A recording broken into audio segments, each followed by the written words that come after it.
இது எல்லாத்தையும் விட மிகப்பெரிய ஒரு கொடுமை சட்டம் ஒழுங்கு சீர்குலைவு. இன்னைக்கு தமிழ்நாட்டுடைய சட்டம் ஒழுங்கு எந்த அளவில் இருக்குன்னு உங்களுக்கு தெரியும்.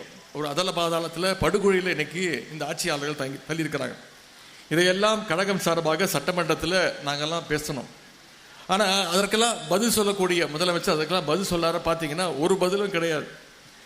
ஆளுங்கட்சியினர் சட்டசபையில் என்னென்ன கூத்தடிச்சாங்கன்னு நீங்கள் அத்தனை பேர் தொலைக்காட்சியில் பார்த்துருப்பீங்க. எங்களுக்கெல்லாம் ஒரு சந்தேகம், இது சட்டமன்றமா இல்லை சினிமா தேட்டரா இல்லை ஏதாவது ஒரு ஷூட்டிங் ஸ்பாட்டுக்கு வந்துட்டோமான்னு கேட்குற அளவுக்கு இன்னைக்கு சட்டமன்றத்துடைய தரத்தையே நம்முடைய ஆளுங்கட்சியினர் குறைத்து கொண்டிருக்கிறார்கள். ஆனால் எதற்கெடுத்தாலும் திமுக தான் காரணம் அப்படிங்கிறத ரெடிமேட் பதிலாக இன்றைய ஆட்சியாளர்கள் வச்சிருக்கிறாங்க. நம்முடைய தலைவர் செஞ்ச பணிகளால் நல்லது நடந்தால் அதற்கும் சேர்ந்து இந்த ஆட்சியாளர்கள் இன்னைக்கு ஸ்டிக்கர் ஓட்டிகிட்டு இருக்கிறாங்க. அதுவே ஏதாவது பிரச்சனைனா திமுக தான் காரணம் அப்படிங்கிற ரெடிமேட் பதிலையும் கொடுத்துட்டு இருக்கிறாங்க.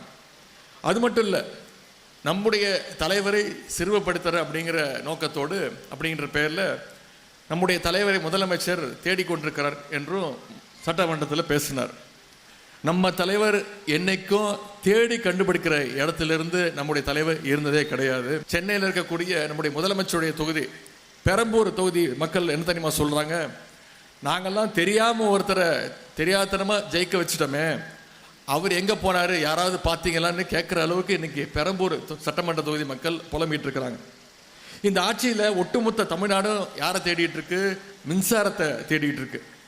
போன 5 வருஷம் நல்லா இருந்த சட்டம் ஒழுங்க இன்னைக்கு மக்கள் தேடிட்டு இருக்கிறாங்க.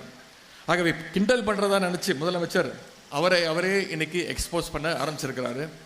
இன்னும் அவர் சட்டமன்றத்தில் டான்ஸ் மட்டும்தான் ஆடலை, அடுத்த கூட்டத்தொடரில் நிச்சயம் ஒரு டான்ஸ் பெர்ஃபார்மன்ஸும் இருக்குங்கிறது எங்களுடைய எதிர்பார்ப்பு.